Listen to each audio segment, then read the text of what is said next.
What is going on, sports fans? Welcome back to another episode of Pez's Picks. I'm Jeff Hartman, one of the co-hosts here with the man with the picks, Pez. He's at an undisclosed location. Pez, what's up, man? How's it going? We're getting snowed in up in the mountains of New England, Jeff. We're hiding out. We got another avalanche last night of 9 inches, and we're surviving, Jeff. It's been 2 weeks of fun and anxiety, and it's gambler's paradise. It's our best and worst time of the year. But Santa gave us some wins, so we're happy. A lot of our season plays came out. Yep. We're looking good on those. We'll calculate all those numbers next week, and I think we're going to be cracking into the 60, low 60s percentage win percentage for the year on this one. So we're pumped, Jeff. We're pumped. For sure. And so college football, we screwed the pooch this week. We should have had a podcast earlier in the week to talk about the playoff games, which happened on Wednesday all the way through, Tuesday through Thursday now, because the Notre Dame game and Georgia got delayed a day, rightfully so. But still, the NFL picks have come through. And I think that really when you look at your college picks, let's just take a look. And this is not on the podcast, but we can still recap the picks that you've already made. You lost on Penn State. Hey, all those Penn State, the Nittany Lions faithful are coming at you on social media, and you're calling them a fraud. And they're like, look, buddy, they've pulled through. James Franklin and Ryan Day in Ohio State win two big games for their respective universities. They probably saved their jobs in the process. I still think Penn State stinks, Jeff. I think Ohio State's actually a much better team. And I still think betting against Penn State were the right plays. Boise had a bad game. SMU had a bad game. I do think Penn State is a little better than we might have looked at, Jeff. But at the end of the day, I don't think they're as good as their position in this tournament, and we'll be looking to bet against them again. I'm putting it out there, Jeff. Bring it on, Nittany Lions. Bring it on. I hope they prove me wrong. I hope they do. Yeah. But the data was there, and I think Boise had a bad game. And, a couple mistakes at the end of that game, I think we should have covered.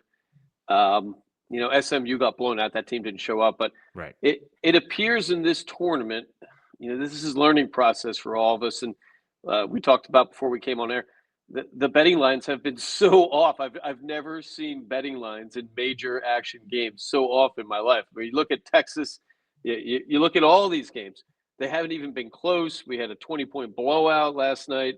And I think everyone's kind of figuring out as we go here. Oregon obviously wasn't as good as everybody thought they were. I guess the Big Ten's better than I thought, and maybe even the Vegas sports lines setting the lines for thought as well. Probably what we're missing out on is maybe a little bit big game experience, maybe a little bit more size and depth in these teams, and something to keep in mind for next year, and especially if they expand this tournament.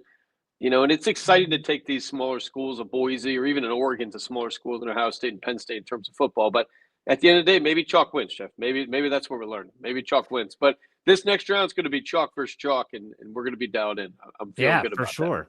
That. And, you didn't touch the Texas game, which was by far the most entertaining game of all the games so far in this round. And we're recording this on Thursday before Notre Dame and Georgia have played, so that might trump that. We don't know. But still, you did take in the Ohio State game. You did not predict an outright winner. You predicted the under of 56 points, and no one saw, I didn't at least, 34 points in the first half by the Buckeyes, and you end up losing it. But it turned out to be close because Oregon did score some second half points. We lost that total by about a score. Who would have thought Oregon would get blown out like that, right? Yeah. And that's a disappointing thing for Oregon. I think for college football in general, good for the Big Ten. I mean, good for, middle to East Coast football. And, maybe there still is a separation there. Maybe when you get down to preparation, it's almost like Super Bowl or playoff games now. Maybe the coaching, maybe the recruiting still is a little bit better on our side of the country. Middle to our side, Ohio State over. And it's a good thing to see in a way. And I think we're learning from this process. I think all these schools are learning from this process. And, I keep reading these articles that even these guys still left in the playoffs, they go to practice and there's people missing. There's people getting plucked by these recruiters. And there are agents and shady dudes walking around these campuses handing people envelopes of cash, and it's legal, Jeff. I don't understand this. I've never seen anything in legal gambling like this in my life. It's almost like illegal gambling. I mean, we're almost like some sort of when little Jerry Seinfeld in the cockfight in Seinfeld, Jeff, where the fix was in on little Jerry. I mean, he got destroyed while they're getting tamales. So I don't know if we can accurately this year, especially, trust these lines. I think as we go further into the tournament, they should be tighter. This next round's got to be. But I can't imagine. In the NFL, this doesn't happen. You can't walk around. There's trade deadlines. There's cap deadlines. I mean, that in college, you can throw guys. I mean, the Portnoy guy, what did he collect $20 million for that kid to sign in Michigan and be quarterback? What's going on here? Yeah. So, it is fun. It's exciting. But I think in terms of investing, it's created a bit of a quagmire. And, we're surviving. We're above 500. And I think we're going to keep creeping up as we keep going. In terms of Texas, I was telling my wife, I'm so glad I didn't take this game. I wanted to take Texas, but, for whatever reason, that team does not seem to close well. You look at their results, they don't blow teams out like you think they would with that offense. I don't know, is it a little quarterback controversy? Is Sarkisian a little bit conservative? Is he playing tight? I don't know, but I still think they and Georgia are probably the most talented teams left, but it doesn't necessarily mean they're going to cover and they're going to win. Yeah. Now, I do want to say that the next time, because obviously tonight is Notre Dame, Georgia. And I think that it's important to note that we will have a podcast out before the semifinals, which start Thursday, January 9th, Friday, January 10th. And then there's a week off before the national championship on January 20th. So Crazy. We will have you covered right here at Pez's Picks for sure with all those. But let's shift gears now. And let's look at last week's NFL. You took a ton of games last week in the NFL slate. Well, we're taking Georgia too, Jeff. Just to interrupt. So you are taking Georgia. They're giving one, correct? Is that correct? Last I saw, they're now getting one. We're all over this game. We're put the Pez's Picks reputation on the line for this one, Jeff. The curse of death for Notre Dame. They got the Coach of the Year award. So curse of death right there, right? You can't get Coach of the Year and then beat Georgia. And you know our rule now, Jeff. Anytime Georgia's getting points, we load the house on that game. I think Carson Beck being out might be an upgrade. He's had an awful year. I believe he's got 12, 13 interceptions. And is it going to be this Stockton kid that, heroically saved them and got knocked out in the last play? Possibly. They probably have 2, 3, 4 quarterbacks that may be as good as Beck or maybe better. So I think Georgia blowout win tonight. Pez's Picks. Wow. We're putting our dollar signs on the line for that one. So we're all over that. I believe it's an afternoon game, which is a little weird. Yeah. I think this situation and that horrible situation down in New Orleans, I think this probably favors a Georgia who has been in the show for the last 10 years. I mean, not that they've been around a terrorist attack, but they are used to big games. They're used to having to travel in these big situations. I think for Notre Dame, they haven't been there in a long time. This situation could affect both teams, but I think it's more likely to affect the team that hasn't been in these lights in this situation. And who knows what security and who knows what this game's going to be. We just hope everybody's safe down there. And a tough day yesterday. Yeah, absolutely. And it's a 4:00 Eastern time kickoff in this game. So we'll have this podcast out right before then. Hopefully people can consume it, but still, again, let's shift gears. Let's go to the National Football League, who's getting ready to enter into week 18, but let's look back at week 17. You went 4-2 last week. Those wins were, we talked about the loss on Christmas Day last week, the Steelers and the Chiefs, but the wins were the Chicago Bears in one of the most boring games of the year. Get 4 points and they lose 6-3. So you win that one. The Cincinnati-Denver game goes to overtime. Cincinnati wins, giving 3. They win by 4. And so they're able, I believe they win by 4. Actually, they might win by 6 because I think they scored a touchdown. Atlanta-Washington goes well over the 48, which was the line. You lost the Rams and the Arizona, but that was by like a half point, I believe. What a dog that Rams team, Jeff, right? What a dog. How does that team play that bad with that offense, right? What was that game? I don't know. But that was a close game. You lost that one, but it was close. And then Green Bay, Minnesota. Green Bay loses by 2. They were getting 1, so you get hosed on that one a little bit. But you did win Buffalo -9. They win by way more than that over your buddy Aaron Rodgers. What did you think about last week? Jeff, everything kind of played out like we thought. I mean, the data played out like we thought, except Green Bay, Minnesota. And, we're going to send out the Pez's Picks 2025 apology to Sam Darnold, Jeff. I'm going to stop saying he stinks. This kid, he's had a tough life in professional football. I believe he was number 1 pick. Am I right? The Jets took him 1, I think. And I think so. And he stunk there, of course, like everybody stinks there. So And everybody he was done, right? He wasn't planning to be, nobody planned him to be the starter this year. JJ McCarthy's penciled in. He's been playing great. He's awesome. Him and Jefferson they're going to be tough to beat. Having said that, Jeff, we talked off air. We're betting against them this week. We're going to bet against them. We're not getting ahead of ourselves, but Green Bay, another team, big disappointment there. I wonder about the coaching in Green Bay. He seemed outcoached in that game. I felt the same thing in the playoffs last year. I wonder a little bit about going forward. Is he experienced enough as a coach to get through these big games? And they were without answers in that game. And we expect a lot more out of them. The last 7 games, it's flip flop back and forth. And for the first time in 3 or 4 years, Minnesota swept the series. So maybe a better team, and that is a tough place to play. Going into the playoffs, I would not want to go inside Minnesota. And I'm thinking of the Birds here going forward, and that's a place that we win a lot, and not many teams win when you go in that dome. That is a fast track, and Darnold has shocked me, and he's beating the odds, and good for him, good for football. We need better quarterbacks in that league. Absolutely. So last week, 4-2, that ups our season NFL record to 41-31. We're plus 10. That's a good number heading into week 18 in the playoffs. I'm sure you're pretty happy with that. It was rough, Jeff. I mean, this season's been rough. College football's taken a lot of our time. Pro football, this is probably one of the tougher years for handicapping.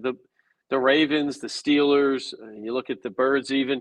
Teams put up donkey games, and they kind of come out of nowhere. At the Rams last week, in Kansas City, are they still the front runner to win this thing? Probably, right? I mean, that until they get beaten, they have to be San Fran. We called that before the season. They've been garbage this year, so I don't think it's a realignment. But the Buccaneers, I think of that team. They killed us all year, Jeff. The numbers were there every time we bet them. We lost a lot of games on them. Not the quarterback's fault. I don't know what happened with that defense and the running game. The Titans were a big disappointment this year. And, these are things we can talk about more next week when we get into our season totals. Texans have been a disappointment. Minnesota, we're going to take our fault. We should have been riding them. I mean, they're about 71% covering rate. They were Detroit last year. So, maybe we should have respected them a little bit more.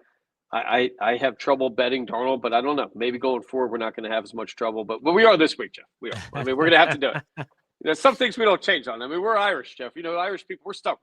Philly Irish guys, we don't give in anything. I mean, so he's maybe he did prove it, Jeff. But I think at the end of the day, the Lions are a better team. All right, so let's shift gears. Now you have week 18. This is a really strange week in the NFL, not just because we have no Thursday night game. It's all games on Saturday. Two games on Saturday. All AFC North teams are playing, the Ravens and Browns at 4:30, the Steelers and Bengals at 8 o'clock. Then a full slate on Sunday leading up to the culminating event that is Detroit Lions hosting the Minnesota Vikings. We'll talk about that game shortly. A lot of these games are meaningless outside of draft order and really just some crazy lines. You talked about that earlier in the podcast when you talk about the Ravens giving 19 points to the Browns on Saturday. Like, that's insane. It's at home, but still a lot on the line for divisions like the AFC North. If Baltimore wins, they clinch the division. They host a playoff game. If they lose and the Steelers win later and they beat the Bengals, the Steelers win the division. Seeding's on the line. This is tough. It's tough. And a lot of teams have already folded in and they're just done. And Cleveland is one of those teams, but what do you think about going into week 18 just in general? So gambling wise, I can't remember a situation like we have on Saturday where, they have an early game, which is going to really dictate what the late game is going to be. Yep. I mean, the Steelers, they could be out of it if I'm correct. So they would be out of the division, but it's still meaningful in terms of seeding. We talked about this before we hit record. If the Ravens win and the Steelers win, then they have the 5th seed and they guarantee a spot in Houston compared to losing and potentially being a 6th seed and going to Baltimore. So I don't know about you. I'd rather my Steelers going to Houston and playing CJ Stroud, who hasn't looked right this year, than I do going into Baltimore and playing the Ravens.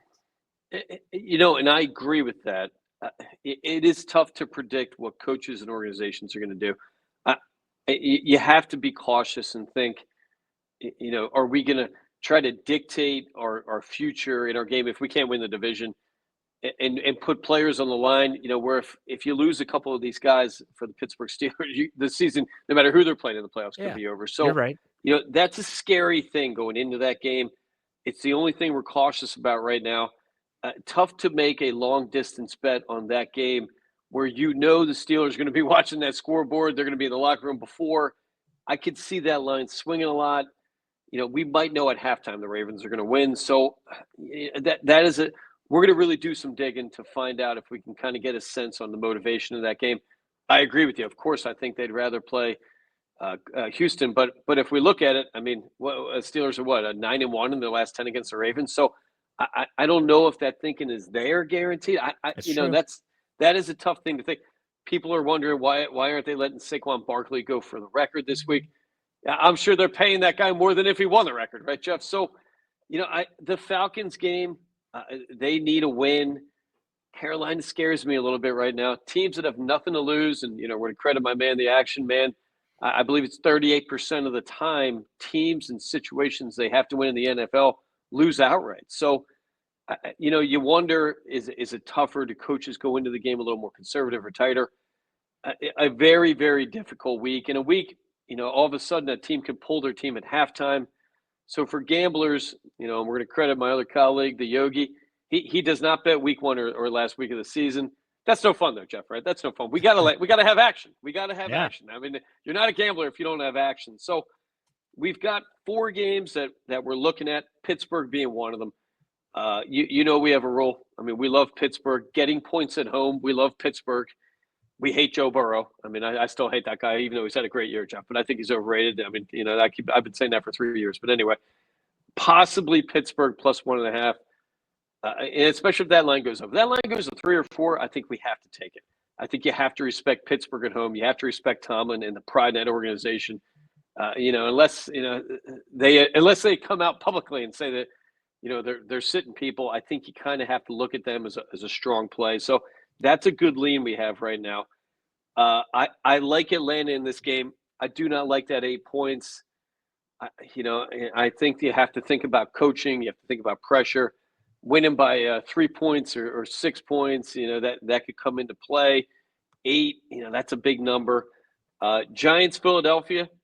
Right now we have that penciled in as a strong lean. Philly laying 3. I mean, I think even – if we have our McKee, our third-string quarterback, I think that's a good play, but we're going to keep looking at that. I'm not positive who's going to be playing in that game. A game that we like a lot, Jeff, and this isn't a guy that we liked in Philadelphia. He's not a guy that I'm a fan of, but Carson Wentz, who I nicknamed Baby Jesus, Jeff, he's a very religious guy, which I give him credit for. I hope Jesus is helping him, Jeff, because he's going to need in this game. But KC plus 11 at Denver, how can we not take Kansas City? Some of these starters have to play, right? I mean, you can't rest everyone. You can't rest everyone. 52-man roster, right? Yeah. So you're not sitting everybody. So I like KC in this situation getting 11. I don't think they're a team that gets blown out a lot, even if they don't have their studs playing. I think Andy Reid could be the guy that could make Carson Wentz an NFL quarterback, kind of like a Sam Darnold, right? The guy had potential. He had skills. The argument was in Philly he wasn't coachable. Andy Reid, very religious guy too. So possibly a connection there. So I kind of like KC. We're going to look to make sure, we're going to check that roster and any scratches before the game that could eliminate it. But I like KC a lot in that situation. Not a must win, but they're going to play loose, right? And Andy Reid, this guy's a winner, Jeff. I mean, if there's one thing I know about Andy Reid, he hates losing. You're going to have Mahomes. You're going to have Kelsey. They're going to be hamming it up on the sidelines. They don't want to lose, right? So they're not going to this game to get rolled. I have a strong lean on them right now. Chargers, Vegas, Jeff. One of the teams that stinks in this league, but is still kind of playing hard. And the rumors are they kind of like the coach a little bit out there in Vegas. I don't know if you can blame the coach. I mean, they have nobody, right, Jeff? That team stinks. They don't have any players, but defense is still playing kind of hard. I kind of like Vegas getting 5.5 at home. Again, we're going to check and make sure and see what the Chargers are doing and the Raiders doing for their final roster. But those are our 4 leans: Philly, Kansas City, Pittsburgh, and Vegas as of now. And Jeff, you called us out, and I appreciate that, Jeff. We don't want to look soft. We are taking the Lions, Jeff. Sam Darnold, screw you, Sam Darnold. You are not beating the Lions at home. We're taking the Lions. That's our team from last year. That's a Pez's Picks Hall of Fame team. We love the coach. We love everything about him. Lions -3 at home.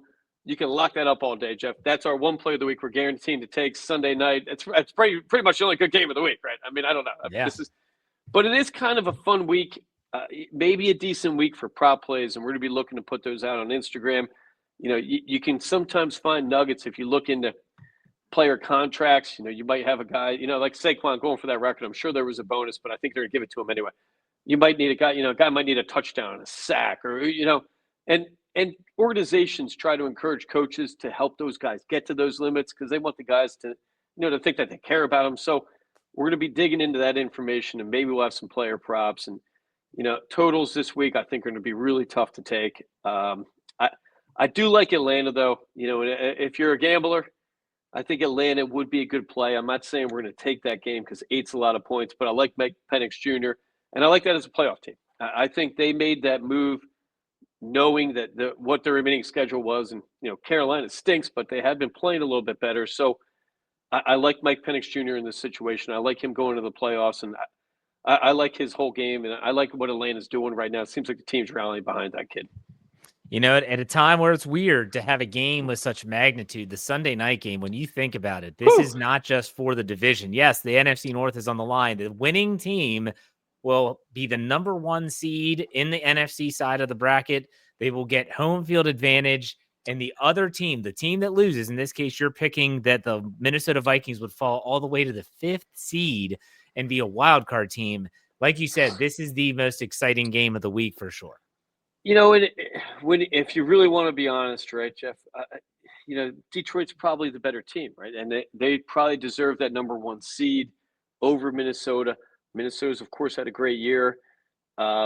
Lions beat them 31-29 in Minnesota back in October. I think the Lions are coming in with more moxie. They're coming in with a little bit more mojo. And Sam Darnold's been great, but I'm going to take Jared Goff over Sam Darnold. I'm going to take the Detroit Lions over Minnesota, especially, when Detroit's at home. And I like this game a lot. We have to take it, Jeff. We have to. Who are we if we're not taking this game Sunday night? I mean, basically the rest of them are scrimmage games, right? What are we talking about here? So Detroit, that's our one play we're announcing now. And the other 4, we'll probably taking 1, 2, I doubt we take all 4, but I the more I think of KC, the more I like that game. And maybe I'm drinking the Andy Reid Kool-Aid, but this guy's a winner. And and I like, in Pittsburgh too, it just scares me a little bit with that game beforehand. I've never seen the NFL do this, Jeff. It kind of gives Pittsburgh an advantage that you could argue is very unfair, and they try not to do this usually, but that is an unfair advantage, and maybe they're giving them back because they screwed them on that schedule, a couple of weeks ago where they had a tough schedule, but to not play both those games at the same time, you could argue is maybe a little bit of a fraudulent advantage in terms of gambling and in terms of Pittsburgh itself, and that's something maybe the NFL maybe they don't care, Jeff. They're making so much money, right? They're encouraging gambling. Maybe they're doing it because of gambling. I don't know. I mean, but that's something you don't see around a lot, and that's why we don't have a Monday night game this week. We're going to have a strong lean on Pittsburgh, though. Strong lean. Okay. We'll announce that now, too. Yeah, so make sure you check out Pez's Picks at Pez's Picks on Twitter/X, as well as on Instagram. That's where you're going to get the latest lines, the latest thoughts, prop plays like Pez just mentioned. But that does it, Pez. Any final thoughts for this week? Jeff, I wish I could take Tampa, but, it's a puzzling team for me. I think they're a playoff team, and that's a scary team. I would not want the Eagles playing the Bucs. Quarterback is hotter than lightning. I mean, he's had his best year of his career. But, they're going into this game 9-7. They're laying 13.5 to the Saints. And I don't know, the Saints scare me as well. Both teams hit, and they both play a little bit dirty. They're kind of bully teams. So I think we'll figure out a little bit more about everybody by next week. And I'm pumped for the playoffs, Jeff. This is going to be a great playoffs. It's a little bit more wide open.